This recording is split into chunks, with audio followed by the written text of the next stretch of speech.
Ibrox is on fire, and the drama is off the charts. Hamza Igamane sparks outrage by calling a Europa League rival his brother.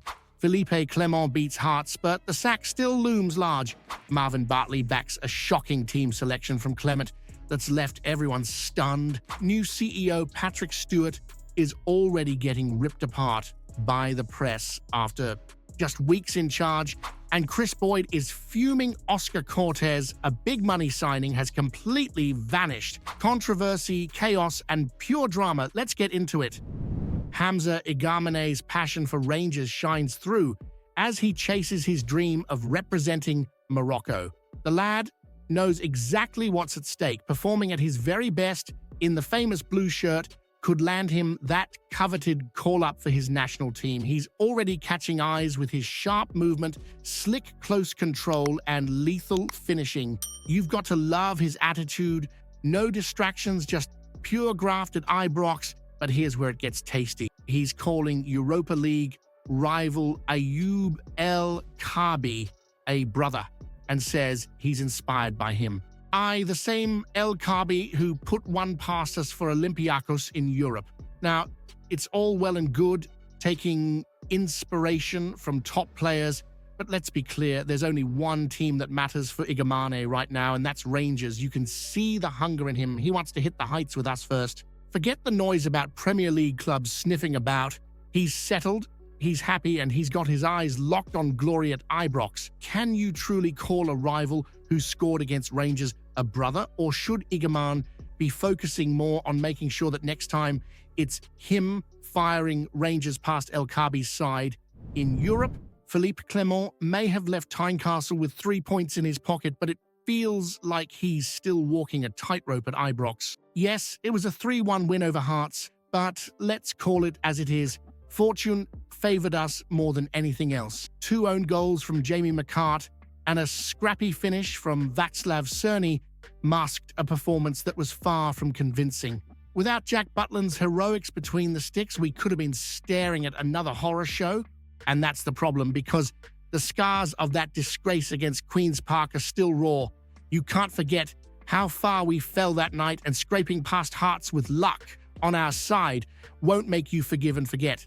Ianis Hadji gave you something to smile about with flashes of brilliance, but beyond that, it was more grit than greatness. So when Philippe Clement stepped in front of the cameras all cheery and upbeat, you had to be wondering, what game was he watching? Chris Boyd and the Sky Sports crew were baffled, and you probably were too. It's clear the pressure isn't lifting off Clement's shoulders, and journalist Andy Newport says it's straight. He's clinging on for dear life. The Ibrox crowd has already made up its mind, and this win won't shift the mood. Here's the cold reality. The league looks gone. The domestic cups are out of reach, and the Europa League is all we've got left. If Clement is going to win you over, he's going to need more than luck. He's going to need a miracle. So, do you believe Clement deserves time to pull off something special in Europe? Or is it time to admit he's not the man to lead Rangers forward, no matter what happens next? Philippe Clement's every move is under the microscope, and his decision to start Tom Lawrence against Hearts has sparked debate. You saw it. Patchy performance, a stroke of luck with those goals, but 3 points all the same. The real talking point, though, was Clement's call to back experience over youth, leaving academy lads like Bailey Rice and Findlay Curtis on the bench. Marvin Bartley, who knows the Scottish game inside out, has thrown his support behind Clement.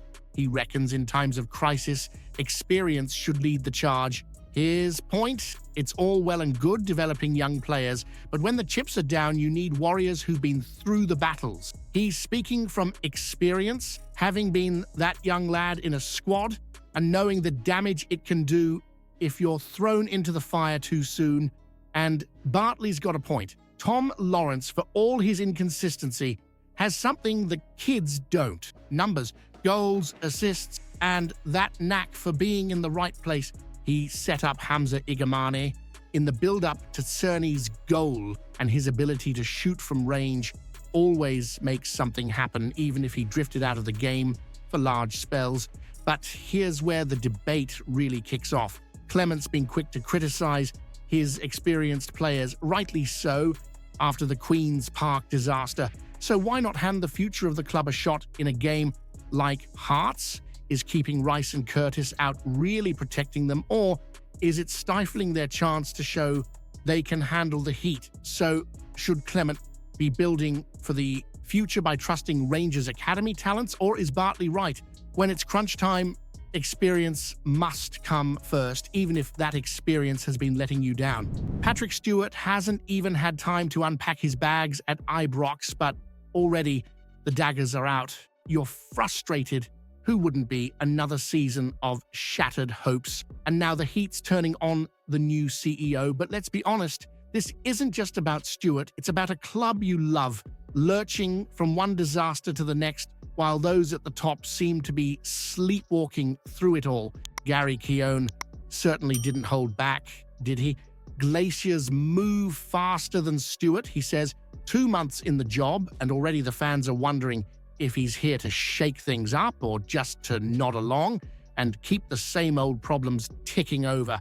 You expected a statement after that disgrace against Queen's Park, a show of leadership, but he was nowhere to be seen, and that silence, it's deafening.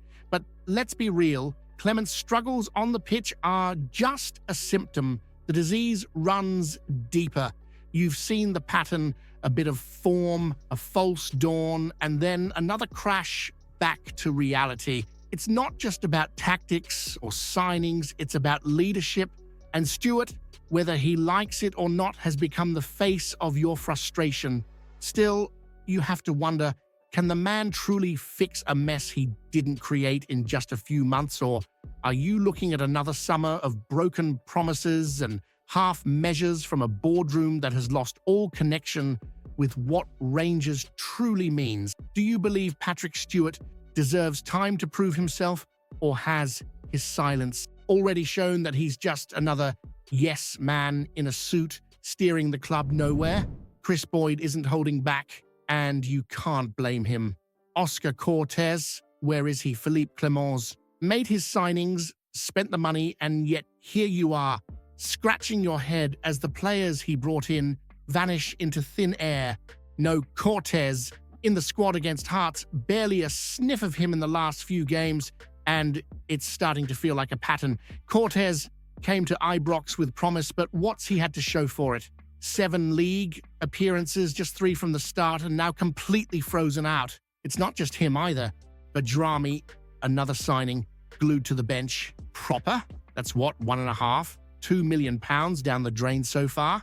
Clement asked for backing, got it, and now it's as if his own recruits are paying the price for his confusion.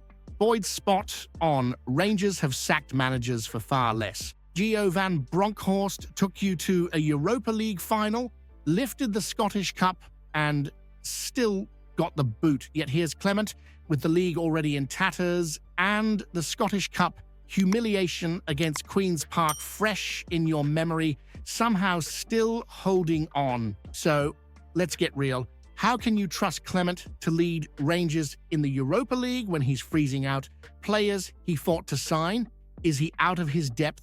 Or is there something behind the scenes you're not being told? If you haven't seen yesterday's video yet, you're missing out. Explosive news about Rangers that'll leave every fan stunned. Go check it out now.